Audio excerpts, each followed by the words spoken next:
Ku soo dhawaada muuqaal cusub oo aan ku eegayno sidee coronavirus dunida u saameeyay wax badanna uga beddelay. Tan iyo intii uu ku baahay dunida cudurka safmarka ah ee coronavirus, waxyaalo badan ayaa isbeddelay. Sidoo kale, waxyaalo badan ayuu isbeddel ku keeni doonaa mustaqbalka dhow iyo kan fogba. Duni isku furan haddii aan ku noolayn sanadkii 2019, haddaba 2020 wax badan ayaa taasi iska beddelay. Isku socodkii cir,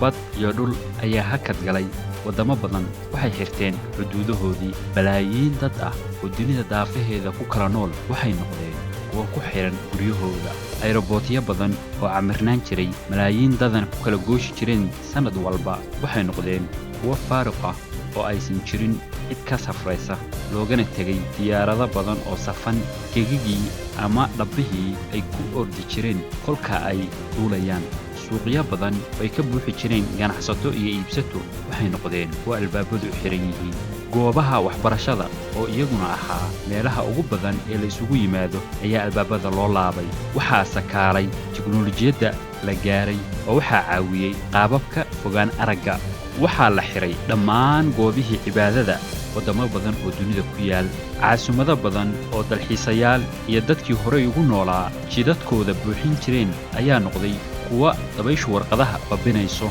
cidlo awgeedna u eg kuwo laga haajiray. Haddaba dadka dunida ku nool oo idil waxay isweydiinayaan goorma ayuu dhammaanayaa saamaynta coronavirus ama daawo loo helayaa? Jawaabta su'aashaas waxaan u daynaynaa wakhtigu inuu ka jawaabo. Xilligan la joogane in ka badan 50 tallaal ayaa waxaa ku socda horumarin. Shirkado iyo dawlado badan waxaa mid walba gaarkii dadaal ugu jira helidda iyo hormuud u noqoshada tallaal laga soo saaro caabuqa coronavirus ee uu keeno COVID-19. Xilli uu ku dhacay malaayiin qof una geeriyoodeen 100,000 oo qof, isagoona u kala soocayn dadka madax iyo shacab, midab iyo diin, faqiir iyo taajir, lab iyo dhadig iyo da'da uu qofku ku jiraba. Si kasta oo ay ahaataba, culimada cilmiga bulshada ayaa leh marka uu dhammaado coronavirus, bini'aadamku wuxuu noqon doonaa mid jecel keli u noolaanshaha, mid caawinaadda dadka kale ay ku yartahay, xanaaquna ku badan yahay,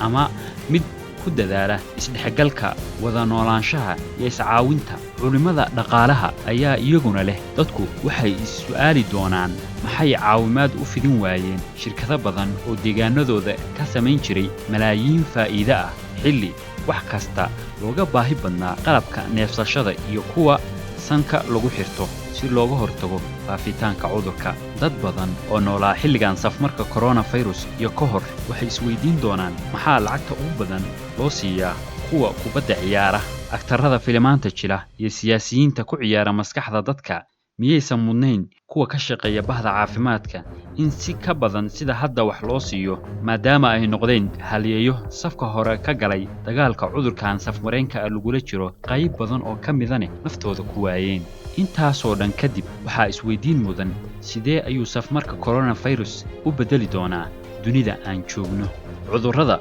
safmareenka ah ma ahan mid ku cusub dunidan aan joogno. Waxaase cusub mudan in boqolkii sanaba mar uu dunida soo marayay cudur safmareen ah oo galaafanayay nafta dad aad u fara badan. Hase ahaatee, cudurkan hadda nala jooga wuxuu kaga duwan yahay kuwii hore, isagoo ku soo aadamay xilli isdhexgalka bulshada caalamka iyo isku xirnaanshaha dunidu uu sarreeyo. Kolkii uu ka soo shacbaxay cudurkan dalka China, gaar ahaan magaalada Wuhan, dalal badan ma qaadin tillaabooyin muhiim ah oo lagu yarayn karay xaddiga faafitaanka inuu soo gaaro dalalkooda, waxayna u daawanayeen sidii ciyaar ka socota garoon ku yaala dalka China. Waxayse baraarugeen xilli xeere iyo fandhaal kala dhaceen oo fayrasku dhex qaaday, haba ugu darnaadeen waddamada reer galbeedka oo u babacdhigi waayey laagdinta xooggan ee fayraskan taajka xiran. Haddaba saamaynta coronavirus ayaa ah mid gaartay dhan walba ee nolosha aadamaha, haba ugu horreeyeene caafimaadka, dhaqaalaha iyo siyaasadda.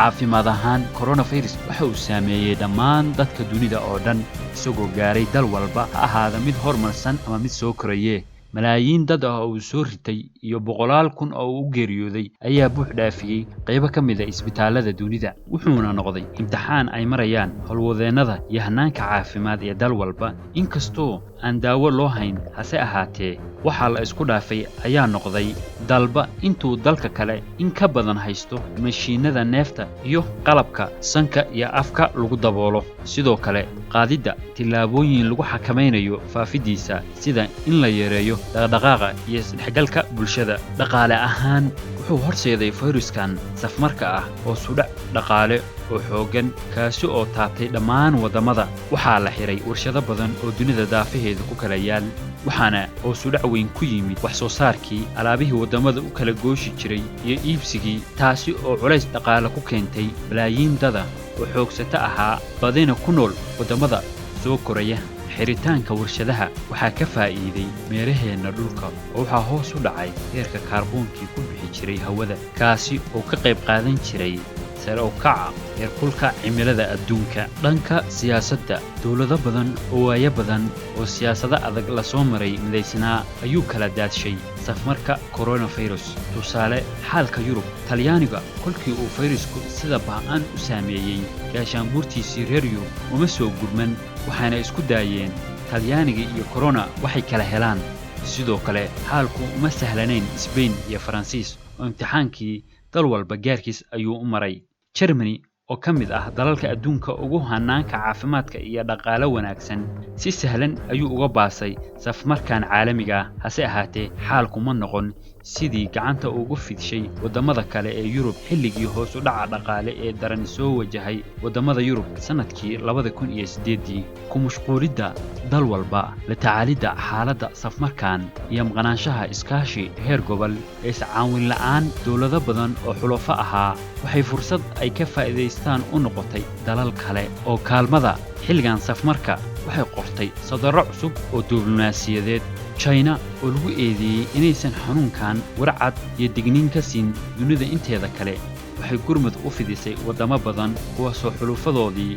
soo jireenka ahaa ka mashquuleen iyadoona kaalmooyinka ka dejisay garoomada waddamada dunida ee ku kala yaala Yurub, Afrika, Aasiya iyo Ameerika ruushka gawaari uu leeyahay oo gurmad wada waxay dhex marayeen waddooyinka Yurub iyagoo u sii jeeda Talyaaniga Turkigu ma yaraysan xudeeqo la gaaray waddamo uu xulufo leeyahay oo leh Afrikaan Carab Yurub iyo Mareykanka oo wajahaya fayrus dilaa ah oo aan arxan lahayn saldhig laga weeraro iyo qaab loola xaajoodana uusan jirin si la mid ah waddamada kale ee dunida dhanka hoggaanka caalamka Mareykanka ayaa sanado badan u ahaa hormuud dhaqaalaha hoggaanka ciidanka iyo siyaasadaba waxaase muuqata inuusan hormuud uga noqon dunida dagaalka lagula jiro coronavirus wuxuu noqday tan iyo hadda dalka ugu badan ee soo wariyay dadka uu soo ritay iyo inta uu dhimatay hannaankiisa caafimaad waa kan ugu qaalisan dunida bahdiisa caafimaadkana waxay la daalaadhacayaan la tacaalidda dadka uu soo ridanayo maalin walba COVID-19 bannaynta booska hoggaamin ee Mareykanka waxaa lama huraan ah in la helo cid buuxisa taasna waxaa noqday China oo ah dhaqaalaha labaad ee dunida lana filayay inuu muddo aan dheerayn noqon doono kan koowaad ugu dambayn hay'adda caafimaadka adduunku maxay qabatay hay'adda caafimaadka adduunka waxay qaramada midoobay u qaabilsan tahay arrimaha caafimaadka guud ee dunida waxaa la aasaasay 7 Abriil 1948 xilligan lagu jiro safmarkan coronavirus waxay door lixaad leh ka qaadatay soo bandhigidda bulshada caalamka khatarta cudurka bixinta digniino iyo gaarsiinta deeqo waddamada caalamka siiba kuwa soo koraya sidoo kale waxay safka hore uga jirtaa dadaalka loogu jiro helidda tallaal daawo u noqda coronavirus inkastoo dalal badan ku eedeeyeen inaysan qaadan doorkeedii ahaa inay dunida digniin adag siiso intii uusan sidaan adag u baahin intaas waxaa noogu dhan muuqaalkii aan ku eegaynay sidee coronavirus dunida u saameeyey wax badanna u beddelaya fadlan haddii aad channelka ku cusub tahay subscribe saar si markasta kuu soo gaaraan muuqaaladayada mahadsanidin